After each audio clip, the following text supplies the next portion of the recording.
Hello guys, இன்னைக்கு infinite cultivation மான்வாவோட 29th எபிசோட பார்க்க போகிறோம். ஸோ மறக்காமல் எல்லாருமே ஒரு லைக்கை போட்டுருங்க, ஏன்னா அப்போ தான் இன்னமும் நிறைய பேருக்கு ரெக்கமெண்ட் ஆகும். சரி வாங்க, நம்ம டைம் மிஸ் பண்ணாமல் எபிசோடுக்குள்ளே போகலாம். எபிக்கோட ஆரம்பத்தில் அபேஸ்லேருந்து ஒரு போன் கிளான் செக்ட் அங்கே வந்திருக்கு. அந்த ஆளுங்க ஜூலியனோட செட்டை ரொம்ப மோசமாக ட்ரீட் பண்ணுறாங்க.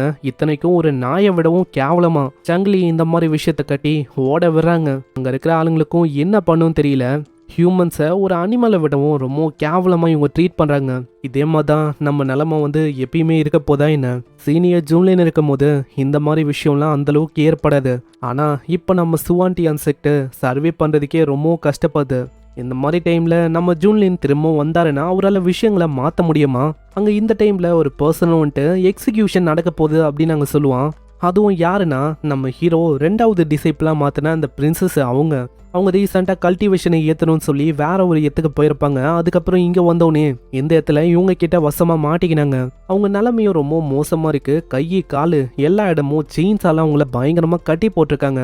அந்த பர்சனும் கிட்ட நான் உங்கள் கிளானை பற்றி நிறையவே கேள்விப்பட்டேன். நாங்கள் ஸ்டார்டிங்லேயே யோசிச்சோம் இந்த சுவான்டியான் செக்ட் இது பெரிய பிரச்சனையாக இருக்கும்னு. இன்னைக்கு ஒட்டு மொத்தமாக உங்கள் கிளானை மொத்தமாக அழிக்கலாம் அப்படின்னு யோசிச்சிருக்கோம். அவ்வளோதான், இன்னைக்கு உங்கள் கிளானில் யாருமே உயிரோடு இருக்க போதில்ல, எல்லாரையுமே ஒட்டு மொத்தமாக வைப் அவுட் பண்ண போகிறோம். அப்படி ஒண்டி நீ பண்ண பார்த்தனா உன் நிலைமை ரொம்ப மோசமாயிடும். நான் எங்கள் ஜூன்லினை கொண்டு அது தெரிஞ்சிச்சுன்னா அவ்வளோதான், கண்டிப்பாக உன்னை விட மாட்டாரு. அதுக்கப்புறம் உங்களில் யாருமே உயிரோட இருக்க சான்ஸே இல்லை. இது அந்த ஜூன்லினை பற்றி நீ சொல்றியா? அந்த ஜூன்லின் அந்த ஒயிட் ஹேர்டு டீமன், அவன்லாம் ஒரு நாய் மாதிரி, அவனால் குறைக்க முடியும். அதை தாண்டி வேற எதுவுமே அங்கே பண்ண முடியாது. அவனுக்கு அவ்வளோ தைரியம் இருக்குன்னா இப்போதைக்கே அவன் வந்திருக்கணும். அவன் ஒரு கோலை மாதிரி ஏதோ ஒரு மூலையில் ஒழிஞ்சுன்னு இருக்கான்னு நினைக்கிறேன். அங்கே சொல்லும் போது அந்த இடத்துல தான் ஃபேங்கோட ஆளுங்க எல்லாருமே இருக்காங்க. அவங்களாலையும் பெருசாக எதுவும் பண்ண முடியல, ஏன்னா அவங்களுக்கும் அங்கே பயமாக இருக்கு. அந்த பர்சனும் ஜூலியனோட டிசைப்பிள் அந்த பிரின்சஸ் அவங்கள பார்த்து சொல்கிறான், ஹேய் பார்க்கலாமா உன் பாடி எந்த அளவுக்கு டஃப்பாக இருக்குன்னு? உன் வாய் மாதிரி அது டஃப்பாக இருக்குமா? செக் பண்ணி பார்த்தலாம் அப்படின்னு அவனோட பவரை வச்சு ஒரு 2 போன்ஸை அப்படியே ஷோல்டர் கிட்ட பயங்கரமா இறக்குறான். அது பயங்கரமா வலிக்கும். இந்த சைடு ஃபேங்குக்கும் அங்க என்ன பண்ணும் தெரியல. ஏன்னா ஆளு நினைச்சா இறக்கலாம் நிறைய பேரை, ஆனா என்னதான் ஒட்டு மொத்தமா இறங்கி போறானாலும் இந்த மாதிரி ஆளுங்க முன்னாடி எங்களால நிக்க முடியாது. ஜூலியன் தயவு செஞ்சு எங்களை மன்னிச்சிருங்க. இந்த சைடு அந்த பர்சனும் யோசிக்கிறான், ஆமா ஏன் இது வரைக்கும் எதுக்காக யாருமே எதுவுமே சொல்லல? உன்னை இன்னமும் கத்த வைக்கணும்னு நினைக்கிறேன். அப்போதான் இங்க இருக்கிற மனுஷங்க எல்லாருமே பயந்து போவாங்க. ஃபேங்கோ எவ்வளவோ கெஞ்சி பார்க்குறான், ஆனால் அவன் விடுற மாதிரியே இல்லை. அட இது ரொம்ப போரிங்காக இருக்குப்பா. சரி இந்த விஷயத்த இப்பயே நான் முச்ச விட்டுறேன், ஏன்னா உன் கூட விளாட்ற விஷயம் அது அந்தளவுக்கு இன்ட்ரெஸ்டிங்காக இல்லை. இப்படி இந்த பர்சன் சொல்லும் போது திடீர்னு அங்கே ஒரு ப்ரெசன்ஸும் அவனுக்கு ஃபீல் ஆகுது. பார்த்தா மேலே குன்பேங் அங்கே வருமா. அந்த பர்சன் இதை பார்த்து ரொம்ப ஷாக் ஆகுறான். ஏன்னா அந்த ப்ரெசன்ஸ் போன் கிளானுடைய ஒரு மிகப்பெரிய கிங்கு, அவரோட ப்ரெசன்ஸ் அளவுக்கு பயங்கரமாக இருக்கும். மற்றவங்களுக்கும் தெரியல யார் வரான்னு, ஏன்னா ப்ரெசன்ஸ் ரொம்ப பயங்கரமாக இருக்காங்க. வரது நம்ம ஜூன்லின் தான். அங்க பிரின்சஸுக்கு ஜூன்லினா அப்படின்னு கூட தெரியல, ஏன்னா அவங்க நிலைமை அந்த அளவுக்கு மோசமா இருக்கு. பீக் மாஸ்டர் இது நீங்களா? ஜூன்லின் வந்தவனே பவரை வச்சு சைல இருக்க அந்த சங்கிலிய ஒட்டு மொத்தமா நொறுக்கிறான். அப்படி அவ கீழே விழும்போது ஜூன்லின் அவங்க பிடிக்கிறான். இப்பதான் அங்க லிங்கர் அவளை பத்தி அங்க சொல்லுவான், மாஸ்டர் இது நான் தான். எனக்கு தெரிஞ்சு உங்களால என்ன ரெக்கக்னைஸ் பண்ண முடியலன்னு நினைக்கிறேன். ஏன்னா இத்தனை வருஷமா அந்த சண்டையில் அதுல 300 வருஷத்துக்கு நான் ட்ரைனிங் அங்க பண்ணேன். லிங்கர் எனக்கு தெரியும் இது நீயா தான் இருக்கும் அப்படின்னு நான் யோசிச்சேன். அதே மாதிரி நீயா தான் இருக்க. சொன்னா நீ க்ரோ ஆயிட்ட. என்னது நான் க்ரோ ஆயிட்டேனா? அதுவும் எங்க? இப்படின்னு அவ வேற மாதிரி போஞ்சுப்பா. நம்ம ஹீரோ தான் அதுக்கப்புறம் புரிய வைக்கிறான், ஐயோ லிங்கரு நீ நினைக்கிற மாதிரி இல்ல, நான் சொன்னது உன்னோட ஏஜுமா, என்னை விடவும் நீ ஓல்டரா இருக்க இப்போ. என்னது அப்படியா? சரி லிங்கர் உன் நிலமை இப்போ மோசமா இருக்கு, ஃபர்ஸ்ட் உன்னை ட்ரீட் பண்றேன் அப்படின்னு லிங்கர் அவன் ட்ரீட் பண்ண ஆரம்பிக்கிறான். லிங்கரோட காயமும் அப்படியே மாயமா மாஞ்சு போகுது. இந்த சைடு அந்த ஆளுங்களுக்கு நம்ம ஜூன்லினை பார்த்தோன்னே அல்லல, அட இந்த பர்சன் அவனா என்ன? இவன் தான் எல்லாராடையும் பேசப்படுற அந்த ஒயிட் டீமன் ஜூன்லின். இவனோட ப்ரெஷர் அது ரொம்ப டெரிஃபையிங்கா இருக்கு. இவன் நம்ம கிளானோடைய கிங்கு. அவரளவுக்கு இந்த பர்சன் கிட்ட பவர் இருக்குன்னு நினைக்கிறேன். சரி இப்போ பே பேக் பண்றதுக்கான டைம் இது. அங்க ஜூன்லின் மேல போயிட்டு ஒரே ஒரு முறை தான் முறைக்கிறான். ஆளோட எக்ஸ்பிரஷன்லயே அங்க தெரியும் எந்த அளவுக்கு ஆளு பயங்கர கோவமா இருக்கான்னு. நீங்க எல்லாருமே முட்டாளுங்க, ஏன்னா உங்களுக்கு சுத்தமா ஐடியா இல்ல நீங்க என்ன காரியத்தை பண்ணிருக்கீங்கன்னு. ஏன்னா என் ஏரியாவை நீங்க தொட்டீங்களே, அதுக்கு இன்னைக்கே உங்க எல்லாரையுமே மொத்தமா அழிக்க போறேன். நம்ம ஹீரோவோட ப்ரெஷரே ரொம்ப பயங்கரமாக இருக்கும். அந்த பர்சனால அங்கே எதுவுமே பண்ண முடியல. ஆளுக்கு ப்ரெஷரை அங்கே சுத்தமாக தாங்க முடியல. அப்படியே ஆளு முட்டி போட்டுறான். ஆனால் அப்பயும் அந்த டீமன் அடங்குற மாதிரியே இல்லை. உடனே அவன் சொல்கிறான், எங்கள் கிளானுடைய கிங் ஆன் த வேல இருக்காரு, தேவையில்லாமல் எங்கள் கிட்ட மோதுற, ஸ்மார்ட்டாக இருக்குன்னா மரியாதையாக இந்த இடத்த விட்டு ஓடிடு, இல்லைன்னா அவ்வளோதான். இந்த இடத்துலயே எங்கள் கிங்கும் கதையை மொத்தமாக முச்சிருவாரு. அப்படியா? நான் சொல்ற விஷயத்த நல்லா ஞாபகம் வச்சுக்கோ. இந்த உலகத்துல என்ன அழிக்கிற அளவுக்கு யாருமே ஸ்ட்ராங்கரா இல்ல. அதனால ரொம்ப ஆணவத்துல ஆட வேணாம். ஏன்னா நீங்க எல்லாருமே கூடிய சீக்கிரத்துல சாக போறீங்க. அங்க அவ்வளவுதான். இதை கேட்டோன்னே அந்த கிளான்ல இருக்க ஒருத்தவங்களும் அப்படியே தேய்ச்சிக்கின்னு ஓடுறாங்க. மேலேயே நம்ம லீயும் இது எல்லாத்தையுமே பாத்துக்கினே சொல்றான், எனக்கு சுத்தமா ஐடியா இல்ல மாஸ்டரை இந்த ரீஜன்ல இருக்கிற ஆளுங்க இந்த அளவுக்கு நேசிப்பாங்கன்னு. அங்க ஜூன்லின் ஓடின ஒரு பர்சனுடைய கதையும் முச்ச விட்டுறான். அவ்வளவுதான், பிரச்சனையும் அங்க சால்வ் ஆகுது. அங்க ஃபேங்கு வந்துட்டு நம்ம ஜூன்லின் கிட்ட ஹெல்ப் அங்க கேக்குறாரு. சீனியர் ஜூன்லின், உண்மையை சொன்னா நாங்களும் உங்களுக்கு ஹெல்ப்பா இருக்கணும் அப்படின்னு ஆசைப்படுறோம். ஆனா என்ன பண்றது, எங்க கல்டிவேஷன் அது ஒன்றும் அந்த அளவுக்கு எனஃபா இல்ல. அதனால நீங்க ஏதாச்சும் கைடன்ஸை குத்தீங்கன்னா சீக்கிரமா எங்களால லெவலப் ஆக முடியும். ஜூன்லின் ப்ளீஸ் தயவு செஞ்சு ஹெல்ப் பண்ணுங்க. அதே மாதிரி பிரின்சஸ் மற்றவங்க எல்லாருமே கேட்க நம்ம ஜூன்லினுக்கும் அங்கே என்ன பண்ணணும் தெரியல. ஏன்னா இது வரைக்கும் சிஸ்டம் வழியா அசால்ட்டா ஆளு டெவலப் ஆயிட்டான். இந்த கல்டிவேஷனு ட்ரெடிஷ்னலான மெத்தடு இதை பற்றிலாம் ஆளுக்கு ஒன்றுமே தெரியாது. இதனால முழிக்கிறான் என்ன பண்ணுன்னு. திடீர்னு சிஸ்டமும் அங்கே அப்பியர் ஆகுது. நம்ம ஹீரோ இந்த இடத்துக்கு வந்துட்டால செக்கிங் ரிவார்டை இதுக்கு முன்னாடி தரேன் அப்படின்னு அது சொல்லியிருக்கோம். அதுக்காக தான் இங்கே அப்பியர் ஆயிருக்கும். உடனே நம்மளுக்கு கடுப்பாகுது. சிஸ்டம் உனக்கு அறிவு இருக்கா? நான் எப்போ இந்த இடத்துக்கு வந்தேன், இப்போ சண்டையே முடிஞ்சிச்சு. சண்டைலாம் முடிஞ்சக்கப்புறம் ரொம்ப நேரக்கு அப்புறமா நீ வர, இதெல்லாம் என்ன கதையா இருக்கு? ஹாஸ்ட் நீங்க அந்த அளவுக்கு ஒரு மாதிரி கோச்சிக்க வேணாம். ஏன்னா எனக்கு ஒரே தூக்கமா இருந்துச்சா, அதான் நான் தூங்கினேன். ஆனா இப்போ உங்க சிச்சுவேஷனை பத்தி எனக்கு நல்லாவே தெரியும் ஹாஸ்ட். ஆனா அதுக்காகவே வெர்பல் என்லைட்மெண்ட் அப்படின்னு ஒரு மோடை கொண்டு வந்திருக்கேன். இந்த மோடு இப்போ ஆக்டிவேட் ஆகுது.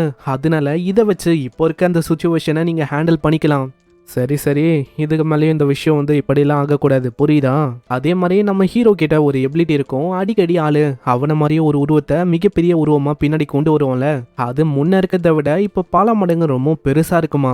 அதே மாதிரி இந்த வெர்பல் என்லைட்மெண்ட் மோடு இது 2 நிமிஷத்துக்கு நீடிக்கும். இதை வச்சு ஆக்சுவலா என்ன பண்ண முடியும்னா 2 நிமிஷத்துக்கு நீங்க ஏதாச்சும் பேசினாலே போதும். நீங்க பேசுற ஒரு வார்த்தையும் பயங்கரமா இருக்கும். அதனால மற்றவங்களோட கல்டிவேஷன் அது ஆட்டோமேட்டிக்கா ரைஸ் ஆகும். அவங்களால கல்டிவேஷனை நல்லாவே புரிஞ்சிக்க முடியும்.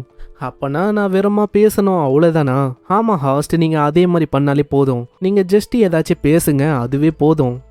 சரி, இந்த மாதிரி கல்டிவேஷனை பற்றி நான் உங்களுக்கு சொல்கிறேன். நீங்கள் எல்லாருமே பாட்டிலோடைய நெக்குக்கு வந்துட்டீங்க. அதனால எப்போ கரெக்டான டைம் வருமோ அந்த டைமில் உங்களோட கல்டிவேஷன் தன்னால் அங்கே அதிகரிக்கும். புரியுறவங்களுக்கு புரியும், கண்டிப்பாக புரியாதவங்களுக்கு இது புரியாது. அவ்வளோதான். இப்படி அங்கே சொன்னோன்னே மற்றவங்களுக்கு அங்கே ஐடியாவில் இவர் என்னதான் சொல்ல வராரு இப்படின்னு தான் மற்றவங்க அங்கே யோசிக்கிறாங்க. சில பேருக்கு எதுவுமே அங்கே புரியல. ஆனால் நம்ம ஃபேங்குக்கு அங்கே புரியுது போல. அவரும் அங்கே கத்திக்கின்னு சொல்கிறாரு, எனக்கு புரியுது. அதாவது நேச்சுரலாக நம்ம பிரேக் த்ரூ பண்ணணும். அதாவது இந்த இன்னோ யாங்கோ எப்படி அங்கே பிரேக் த்ரூ ஆகும், வாட்டர் எப்படி கேனலில் போகுது இப்படின்னு அவருக்கு புரிஞ்ச ஏதோ விஷயத்தை வச்சு அவரு கனெக்ட் பண்ண. அவ்வளோதான், நம்ம ஆளுக்கு பயங்கர ஷாக்காக இருக்கு. அட எப்படி நானே ஏதோ சொன்னேன், அதையும் கனெக்ட் பண்ணி இப்படிதான் அப்படிதான்னு மீனிங் எடுத்துட்டா இந்த ஆளு. நம்ம ஹீரோ சொன்ன வார்த்தைகளும் அப்படியே ஒர்க் ஆக. அவ்வளோதான், அங்கே லிங்கரு அந்த ஃபேங்கு 2 பேருமே லெவலப் ஆகுறாங்க. பின்னாடி அதே மாதிரி ஒருத்தவங்களும் லெவலப் ஆகுறாங்க. இந்த சைடு லீயும் யோசிக்கிறான், உண்மையை சொன்னா நம்ம மாஸ்டர் வேற லெவலு. ஏன்னா ஒரு சில வார்த்தைகளை வச்சு கல்டிவேஷன்ல பிரேக் த்ரூ பண்ண வைக்கிறான். ஆனா இன்னொரு சைடு ஹாங்கால இந்த விஷயத்தை ஏத்துக்க முடியல. ஜஸ்ட் இந்த மாதிரி விஷயங்களை சொல்றதுனால எப்படி ஒரு பர்சனால லெவலப் பண்ண முடியும்? ஆனா அதை ப்ரூவ் பண்றதுக்கும் எதுவுமே அங்க இல்ல. அதனால ஹாங்கும் அமைதியா தான் இருக்கான். இந்த சைடு நம்ம ஃபேங் கேட்ட நம்ம ஹீரோ அந்த போன் ஆர்மி அவங்களோட இடம் எங்க இருக்கு அப்படின்னு நம்ம ஆளு கேட்கிறான். இந்த ஃபேங்குக்கும் அந்த இடம் தெரியும் போல. ஆளும் சொல்றான், இந்த மாதிரி நானே கைட் பண்றேன்னு. லிங்கரும் நம்ம ஹீரோ கிட்ட பர்மிஷன் கேட்குறான். மாஸ்டர், எங்க அப்பாவை நினைச்சோம் எங்க கிங்டம்ல இருக்க மற்ற ஆளுங்களை நினைச்சோம் கொஞ்சம் கவலையா இருக்கு. அதனால நான் வியனேஷனுக்கு போயிட்டு நான் கொஞ்சம் செக் பண்ணிட்டு வரேன். கண்டிப்பா நீ தாராளமா போலாம் லிங்கர். இதுக்கப்புறம் நம்ம ஜூன்லினோட கேங்கும் அந்த இடத்த நோக்கி போக ஆரம்பிக்குது. அங்க ஏகப்பட்ட ஆளுங்களும் பின்னாடியே வராங்க. இந்த சைடு அந்த போன் ஆர்மியோட ஹெட் குவார்டர் அந்த இடத்த நோக்கி சீன் வருது. அந்த இடமே ஒரு மாதிரி கோரமாவும் கொடூரமாவும் இருக்கு. இந்த இடம் தான் உங்களுக்கு பேஸா. இந்த டீமன் ஆர்மியோட பிளான் என்னன்னா, இப்போ ஸ்டார் கேட் அப்படின்னு ஒரு விஷயம் எல்லாத்துலயும் இருக்குல்ல, அந்த இடத்த எப்படியாச்சும் இவங்க சொந்தமாக்கிட்டு அந்த ஸ்டார் கேட்டை திறக்கணும் அப்படின்னு தான் இவங்க நோக்கமே. ஆனா பிரச்சனையே என்னன்னா, இப்போ வரைக்கும் அந்த சுவான்டியான் செக்ட் அவங்க முடியாது அப்படின்னு அங்க தடையா இருக்காங்க. ஆமா, விஷயம்லாம் அங்க எப்படி போகுது நீங்க அதை பத்தி அந்த அளவுக்கு கவலைப்பட வேணாம். ஏன்னா எல்லா விஷயமும் ரொம்ப நல்லாவே போகுது. ஏன்னா இப்போதைக்கு அந்த 5 கிங்குக்குமே அங்க தெரிஞ்சிருக்கும். அவங்களும் இந்த இடத்துக்கு வராங்க. அவங்க மீதி விஷயத்த பார்த்துப்பாங்க பாஸ். போன வாட்டி ஏற்பட்ட அந்த அட்டாக்ல பெரிய அளவுல அவங்களுக்கு டேமேஜ் ஆச்சு. அதனால இந்த வாட்டி கண்டிப்பா சுவான்டி அண்ட் செக்டால அங்க நிக்க கூட முடியாது. இந்த டைம்ல அவங்க சொன்ன 5 கிங்குமே அங்க அப்பியர் ஆக அங்க இப்ப எவ்வளவு நேரமா பேசினால அந்த பர்சனுடைய பேரு பாகி ஆளு முன்னாடி இருக்க 5 பேருக்கிட்டயோ சொல்றான், இந்த வாட்டி நீங்க எதை பத்தியும் அந்த அளவுக்கு கவலைப்பட வேணாம், அதான் நம்ம தான் இருக்கோம்ல, அப்படியும் ஏதாச்சும் பிரச்சனை ஆகுதா நம்ம எல்லாருமே ஒன்னு சேர்ந்து மொத்தமா முச்சிடலாம். ஆனா நான் கேள்விப்பட்டிருக்கேன் அந்த ஜூன்லின் அவன் ஏதோ ஒரு பயங்கரமான டீமனா, அவனுக்குன்னு காட் ஸ்லேயிங் டீமன் அப்படின்னு ஒரு டைட்டிலே இருக்கான். அந்த ஜூன்லின் இதுக்கு முன்னாடி ட்ரிபுலேஷன் லெவல்ல இருக்க ஆளுங்களெல்லாம் மொத்தமா முச்சிருக்கானா. ஆனா இப்போ ரீசெண்டா அவனை ஆளைய காணும், நம்மளும் இப்போ இன்வைட் பண்ணி பயங்கரமா அங்க தாக்கின இருக்கோம். அதுபடி பார்த்தா அந்த ஜூன்லின் அவன் ஒரு கோலையா இருப்பான், கண்டிப்பா எல்லாமே ஒரு மித்து தான் அப்படின்னு நினைக்கிறேன். அப்படி அவன் இன்சேனா ரொம்ப ஸ்ட்ராங்கா இருந்தாலும் பிரச்சனை இல்ல, அதுக்காகவே என்கிட்ட ஒரு பயங்கரமான பில்லு இருக்கு. ஒன்ஸ் இதை நம்ம போட்டுட்டா அவ்வளவுதான், நம்மளோட ஸ்ட்ரென்த் எல்லாம் அங்க பயங்கரமா பூஸ்டப் ஆகும். அதுக்கப்புறம் என்ன, நம்மள அவ்வளவு சீக்கிரத்துல யாராலையுமே அங்க தடுக்க முடியாது. வேற லெவல் தம்பி, இது போதுமே அவங்கள மொத்தமா அழிக்கிறதுக்கு. அங்க இப்படி இவங்க எல்லாருமே பேசும்போது அந்த இடத்துல ஒரு பர்சனும் அங்க கத்திக்கினே வரான், பிரச்சனை பிரச்சனை தலைவரு, நம்ம ஏரியாவுக்கு இந்த ஹியூமன் கல்டிவேட்டர்ஸ் அவங்க வந்துட்டாங்க, நம்ம இப்ப என்ன பண்ண போறோம் தலைவரு. அது வேற யாரும் இல்ல, வந்தது நம்ம லீ தான். லீ வந்தோடனே அந்த இடத்துல பயங்கரமா தாக்குறான். இதனால அங்க இருக்கிற ஒருத்தங்களும் அப்படியே அழிஞ்சு போறாங்க. அந்த பாகி அந்த பர்சனும் அங்க இருக்கிற மத்தவங்க கிட்ட சொல்றான், சீக்கிரம் சீக்கிரமா உங்க ஃபார்மேஷனுக்கு வாங்க, நம்ம வந்திருக்கிற அந்த கல்டிவேட்டரை மொத்தமா முடிக்கணும். ஆனா நம்ம லீ அதுக்கெல்லாம் அசர்ற மாதிரி இல்ல. லீயும் அங்க வரும்போதே சொல்றான், நீங்க எங்க ஏரியாக்கே எங்க ஆளுங்களை அடிமைப்படுத்தி எங்க ஆளுங்களை கொடுமையும் பாத்துனீங்க, அதுக்கு நாங்க சும்மா இருப்போம் அப்படின்னு யோசிக்கிறியா, வாய்ப்பே இல்ல, இப்போ பே பேக்கான டைம். உடனே அந்த ஆளுங்களும் பயங்கரமா அங்க தாக்க வராங்க. ஆனா நம்மாலு விடாம ஸ்லாஷஸா பண்ணி அவங்க கதையை அங்கேயே முடிக்கிறான். இதனால அவங்க நிலைமையும் ரொம்ப மோசமாகுது. அங்க இதை பாக்குற பாகியோட பிரதர்ஸ் மத்த 5 பேரு அவங்கெல்லாம் ரொம்ப ஷாக் ஆகுறாங்க. ஏன்னா அந்த ஆரா அது ட்ரிபுலேஷன் உடைய ஆரா, அப்பனா இந்த பர்சன் தான் எல்லாராலையும் பேசப்படுற அந்த ஜுன்லினா. உடனே நம்ம லீயும் நீங்க நினைக்கிற மாதிரி நான் ஒன்னும் அந்த ஜூன்லின் கிடையாது, நான் வேறமா அவரோட டிசைபிள் அவ்வளவுதான். இது கேட்கிற அந்த லீடருக்காரனும் ரொம்ப ஆச்சரியமாகறான், என்னது வெறும் ஒரு டிசைபிளா, அதுவும் ட்ரிபுலேஷன் அந்த லெவல்லையா, அந்த அளவுக்கு உன் மாஸ்டருக்கு அரகன்ஸா, நாங்க அந்த அளவுக்கு ஸ்ட்ராங் இல்லையா என்ன உன் மாஸ்டர் கூட சண்டை போற அளவுக்கு. உண்மையை சொன்னா உங்க ஸ்ட்ரென்த்துக்கு என் மாஸ்டர் முன்னாடி நிக்க கூட முடியாது. இவன் நான் ஒரு ஃபிங்கரை கூட எழுப்பானா அதுக்குள்ள நீங்க தோத்து போயிடுவீங்க. அங்க இப்படியே ஒரு ஸ்லாஷ் அட்டாக்கையும் நம்ம லீ அங்க பண்றான். அந்த அட்டாக்கோட இம்பாக்டும் ரொம்ப பயங்கரமா இருக்கும். இதை பாக்குற அந்த லீடர்காரனும் சீக்கிரமா ஒரு பேரியரை கிரியேட் பண்ணுங்க. அங்க அதுக்கேத்த மாதிரியே அந்த 5 கிங்குமே ஒரு பேரியரை அங்க கிரியேட் பண்றாங்க. ஆனா நம்ம லீயோட அட்டாக் எந்த அளவுக்கு பயங்கரமா இருக்கும்னா அதுவே கொஞ்சம் கொஞ்சமா அப்படியே உடைய ஆரம்பிக்குது.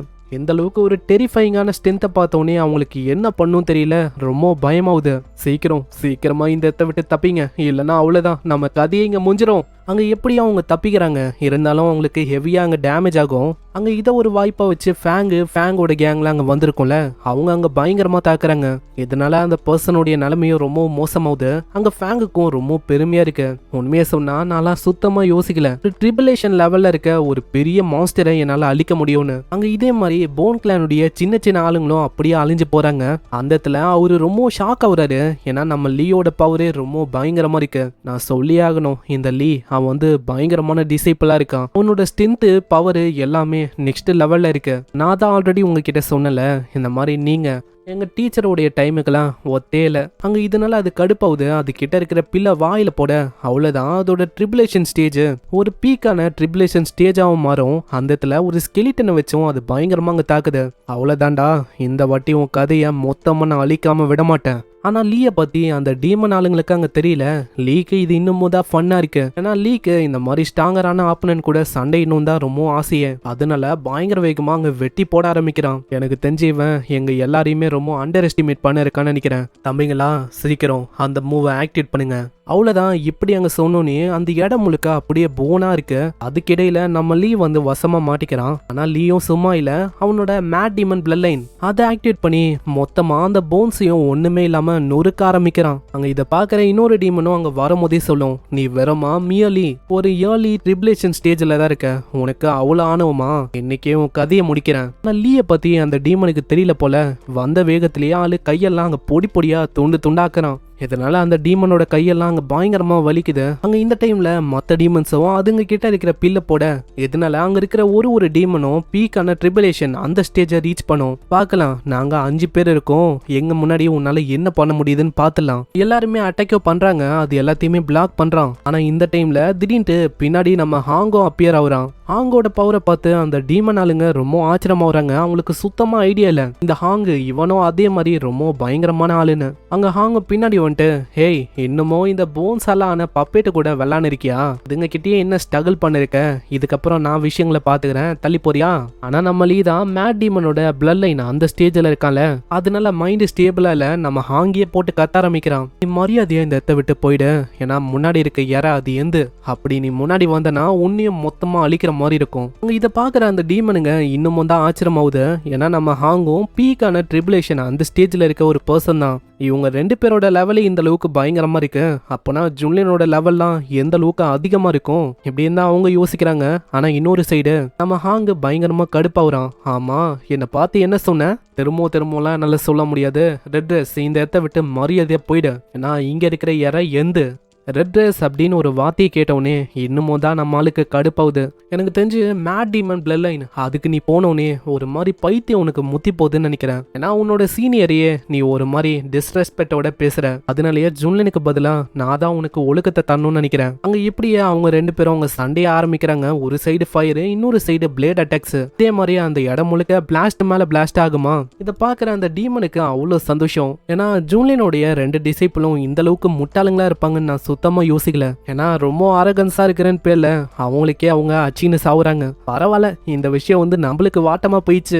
இன்னொரு சைடு இதையும் நம்ம ஜிங்கோ அங்க பாத்துங்கன்னு யோசிக்கிறான். மாஸ்டர் என்ன இவங்க பண்றாங்க? லூசு மாதிரி எதுக்காக அவங்களுக்கு இடையிலேயே அங்க சண்டை போகுது? அங்க ஜுன்லினும் இவங்களை பார்த்து யோசிக்கிறான். இவங்க ஸ்பாரிங் பண்றது எல்லாமே ஓகே தான், ஆனா அதுக்குன்னு சண்டையில எதுக்காக ஃப்ரெண்ட்லி ஃபயரா இவங்க பண்ணணும்? இந்த சைடு இதை ஒரு வாய்ப்பா வச்சு அந்த டீமனும் ஒரு வித்தியாசமான பிளான் அங்க போடும். ஏன்னா இந்த டைம்ல அந்த லூசு பசங்க அங்க ஃபைட் பண்றாங்களே, நம்ம இதை ஒரு வாய்ப்பா பயன்படுத்தி அந்த 2 டிசிப்ளியும் மொத்தமா முச்சிடலாம். அந்த இடத்துல ஒரு வித்தியாசமான டெக்னிக்கை அந்த டீமன்ஸ் அங்க பயன்படுத்தும். இதனால இது வரைக்கும் அபிசல்ல இருந்து வந்த ஒரு டீமனுடைய சோலும் அப்படியே ஒன்னு சேர ஆரம்பிக்குது. அங்க சோல் பவுண்ட் அப்படின்னு ஒரு டெக்னிக்கை பண்ணோன்னே அங்க வித்தியாசமா ஒரு மிகப்பெரிய உருவமும் அங்க அப்பியர் ஆகுது. அதோட லெவலும் ட்ரிபுலேஷன் அந்த ஸ்டேஜ்ல இருக்கு. அங்க இதை பாக்குற ஃபேங்கு ரொம்ப ஷாக் வரான். ஏன்னா அதோட சைஸ் அது குன்லினை விட ரொம்ப பெருசா இருக்கு. இவன் இந்த புத்தா கிளான் அவங்க கிட்ட கூட இந்த அளவுக்கு பெரிய சைஸ்ல டெக்னிக் எதுவுமே இல்ல. அங்க இந்த பெரிய உருவத்தை ஹாங்கும் நோட் பண்றான். இது எங்க அபிசல் போன் அவதாரு. இது ஒரு வகையில ரொம்ப இன்வென்சிபிளான ஒரு அவதார். இது முன்னாடி யாராலையுமே நிக்க முடியாது, அன்லெஸ் அவங்க ட்ரூவான இம்மார்டலா இந்த வண்டி தான் நிக்கவே முடியும். உடனே அது நம்ம ஹாங்கா அப்படியே மொத்தமா முச்சலான்னு வரும். ஆனா ஹாங்கு ஜஸ்ட் மிஸ், ஆளு கைக்குள்ளெல்லாம் பூந்து எப்படியும் அவங்க தப்பிக்கிறான். என்னாச்சு, அட்டாக்கை டாஜ் பண்ணிட்டியோ? ஆனா எப்பயுமே உன்னால இந்த விஷயத்த பண்ண முடியாது. ஹாங்கு லைட்டா டிஸ்ட்ராக்ட் ஆயிருக்கும் போது பயங்கரமா ஒரு அடி அடிக்கும். இதனால ஹாங் அப்படியே கீழே போய் விழுறான். ஹாங்க பார்த்து அந்த கிரியேச்சர் அவங்க சொல்லும், நீலாம் என் முன்னாடி ஒரு ஈ மாதிரி, ஈயால ரொம்ப வேகமா பறக்க முடியும், ஆனா எந்த அளவுக்கு வேகமா அங்க இங்க நீ தெரியுறியோ அதுக்கேத்த மாதிரி உன்னோட எண்டும் சீக்கிரமா வந்துடும். ஹாங் அவனோட ஃபிளேம்ஸை பயன்படுத்தினே யோசிக்கிறான். உண்மையை சொன்னா நான் ஒரு காலத்துல ட்ரூவான இம்மார்டலா இருந்தேன். அந்த டைம்ல இந்த மாதிரி லோ லெவல் கிரியேச்சராலலாம் என் முன்னாடி நிக்கவே முடியாது. ஆனா இப்போ என் நிலைமை இப்படி ஆயிடுச்சு. அந்த ஃபயரை வச்சு அவன் தாக்குறான். ஆனா அதனால அதோட கையும் பயங்கரமா எரியும். ஆனா அந்த அவதாருக்கு பெருசா எதுவும் ஆகல. ஹேய், உண்மையை சொன்னா இது வாமா இருக்கு, ஆனா இதனால என்ன அழிக்க முடியுமான்னு கேட்டா வாய்ப்பே இல்ல. அங்க யோசிக்கிறதுக்குள்ள நம்ம ஹாங்க பயங்கரமா ஒரு அடி அடிக்கும். நம்ம ஹாங்கும் அப்படியே தூரமா போய் விழுறான். ஹாங்குக்கு அதுக்கப்புறம் தான் அங்க ரியலைஸ் ஆகுது, இதோட டிஃபென்ஸ் அதுதான் ரொம்ப அதிகமா இருக்கு. பவர்னால அதோட டிஃபென்ஸ் அங்க உடைக்க முடியல. அங்க இந்த டைம்ல லீக்கும் அங்க தெரிஞ்சிச்சு போல. லீயோ அங்க வரான். லீய பார்த்தோன்னே ஹாங்க்கு பயங்கரமா கடுப்பாகுது. ஆமா என்ன தெளிவாயிட்ட போலியே, இதுக்கு முன்னாடி நீ என்னென்ன வேலையெல்லாம் பண்ணணும் உனக்கு ஞாபகம் இருக்கா? நீங்க என்ன சொல்றீங்க ஹாங்? நான் ஏதாச்சும் பண்ணனா என்ன? நான் லூசு மாதிரி ஏதாச்சும் பண்ணனா தயவு செஞ்சு மன்னிச்சிருங்க. நான் அந்த ஸ்டேட்ல இருக்கும் போது எனக்கு நான் யாரு, என் பேர் என்ன அதுவும் எனக்கு தெரியாது. அதனால நான் பண்ண விஷயத்த அந்த அளவுக்கு சீரியஸா எடுத்துக்காதீங்க. எல்லாமே எனக்கே தெரியாது. அவன்கிட்ட என்னதான் சொன்னாலும் ஆளுக்கு பயங்கர கடுப்பா தான் இருக்கு. ஒரு சைடு லீயும் யோசிக்கிறான். உண்மையை சொன்னா அந்த பைத்தியக்கார ஸ்டேட்டுக்கு போயிட்டா நான் என்ன சொல்லுவேன்னு எனக்கே தெரியாது. நெக்ஸ்ட் டைம் நான் கொஞ்சம் கம்மன் தான் இருக்கணும், இல்லைன்னா அவ்வளவுதான், நான் சாவுறதுக்கு நானே வழியை தேடுற மாதிரி ஆயிடும். ஆமா, நீங்க இந்த மாதிரி ஒரு பெரிய கிரியேச்சர் கிட்டயா சண்டை போட்டீங்க? இது பயங்கரமால இருக்கு. அதேதான், நான் ஜஸ்ட் அதை டெஸ்ட் பண்ணிருக்கேன். அது ஃபுல்லா போனு தான், அதால குறைக்க முடியும் ஆனா கடிக்க முடியாது. சீனியர், உங்களை பத்தி எனக்கு தெரியாதா? நீங்க ஹோல் பேக் பண்றீங்கன்னு தெரியும். உங்களோட ஸ்ட்ரென்த் எல்லாம் ரொம்ப மைட்டியா இருக்கு. அவங்க கிட்ட இப்படி அவங்க சொல்லும் போது பயங்கரமா அங்க கடுப்பாகுது. எனக்கு வர கோவத்துக்கு இந்த செக்டியும் உன்னையும் மொத்தமா அழிச்சிடலாமா நான் யோசிக்கிறேன். ஆனா என்ன பண்றது, எல்லாம் என் தலைவிதி. ஆனா இன்னொரு சைடு அந்த பெரிய உருவமும் டைரக்டா நம்ம குன்பேங்க நோக்கி அங்க போகுமா. அங்க இதை பாக்குற ஹாங்குக்கு இப்பதான் அங்க ரியலைஸ் ஆகுது. பரவாயில்லையே, அதுக்கே தெரிஞ்சிச்சுன்னு நினைக்கிறேன். இந்த இடத்துல உண்மையிலேயே பிரச்சனை யாருன்னு. அங்க ஜிங்கும் ஷாவும் அந்த மாதிரி ஒரு பெரிய உருவத்தை பார்த்தோன்னே அவங்களுக்கு அல்லல உடம்பெல்லாம் பயங்கரமா நடுங்குது. அந்த பெரிய உருவமும் வந்துட்டு, ஜூன்லின் நீ எங்களை ரொம்ப ஓவர் எஸ்டிமேட் பண்ணிட்ட. ஏன்னா போயும் ஒரு 2 டிசைப்பிளை வச்சு எங்க கதையை மொத்தமா முச்சிடலான்னு யோசிச்சியா? அதுக்காக தான் டைரக்டா உன் கதையை முடிக்கலான்னு நான் வந்துட்டேன். இப்போ ஓன்ட்டேன்னு. அட என்னப்பா நீ லிட்டரலா இந்த இடத்துல நீ தான் ஏதோ பெரிய ஆளுமால நீ பண்ணிருக்க. உனக்கு தெரியாது ஜூன்லின், தெரியாது. நான் எங்களோட இந்த அவதார் இது வந்து ரொம்ப பயங்கரமானது. இதால சன்னு மூணு இதெல்லாம் மொத்தமா நொறுக்க முடியும் தெரியுமா? ஆனா அதுக்கு முன்னாடி நீ வந்து ஜஸ்ட் ஒரு பீஸ் ஆஃப் டஸ்ட் தான். அப்படியா? நீ சொன்ன விஷயத்த நல்லா ஞாபகம் வச்சுக்கோ. என்ன ஏன்னா இன்னமும் சில பல நொடியில என் முன்னாடி என் பவரை பார்த்து நீ முட்டி போட போற. அந்த இடத்துல திடீர்னு நம்ம ஹீரோ அவனோட பெரிய உருவத்தை வர வைக்க ரீசெண்டா தான் அவனுக்கு ரிவார்டு மூலமா அந்த உருவம் பல மடங்கு பெருசா இருக்கும். இப்போ இந்த டீமன் அவதார் முன்னாடி அந்த உருவம் பல மடங்கு பெருசா இருக்கு. என்னப்பா சொன்னீங்க? திரும்ப அந்த வார்த்தைகளை சொல்லுங்க பார்க்கலாம். இந்த இடத்துல யாரு இன்வென்சபிள்னு பார்க்கலாம். இப்படின்னு நம்மளால சொல்ல இங்கே இந்த எபிசோட முடியுது. ஸோ இந்த எபிசோடு உங்களுக்கு பிடிச்சிருக்கும்னு நினைக்கிறேன். இதுக்கப்புறம் தான் ஃபைட்டே ஆரம்பிக்குது. நம்ம ஜூலியனோட ஆக்ஷன் ரொம்ப பயங்கரமா இருக்கும். ஸோ மிஸ் பண்ணாம பாருங்க. அதே மாதிரி ஏகப்பட்ட மர்மமான விஷயம் எல்லாமே கொஞ்சம் கொஞ்சமா ரிவீல் ஆகும். ஸோ பொறுமையா வாட்ச் பண்ணுங்க. ஸோ லைக் போட்டுருங்க. கொஞ்சம் வீடியோ டிலேவாகுதுன்னா மன்னிச்சிருங்க. அது ஏன்னா எங்க பக்கத்துல ஏதோ ஒரு கன்ஸ்ட்ரக்ஷன் போயின்னு இருக்கா, அதனால டங்குன்னு பயங்கரமா சவுண்டு வந்து கேக்குது. அதனாலே எனக்கு என்ன பண்ணுன்னு தெரியல. ரெக்கார்ட் பண்ண உட்காந்தாலே ஏதாச்சும் ஒரு சவுண்டு வரும். அதே மாதிரி அதுக்கு இடையில என் பர்சனலான ஒர்க்கெல்லாம் இருக்கும் போது அதெல்லாம் ரொம்ப கஷ்டமான விஷயம் ரெக்கார்ட் பண்றது. ஸோ கவலைப்படாதீங்க, மெம்பர்ஸுக்கு நான் கூடிய சீக்கிரத்தில் நிறைய வீடியோஸை அப்டேட் பண்றேன். அதனால இதே மாதிரி தொடர்ந்து சப்போர்ட் பண்ணுங்க, அதுவே போதும். ஸோ நான் உங்களை நெக்ஸ்ட் எபிசோட்ல சந்திக்கிறேன். தேங்க்யூ ஃபார் வாட்சிங். சைனரா.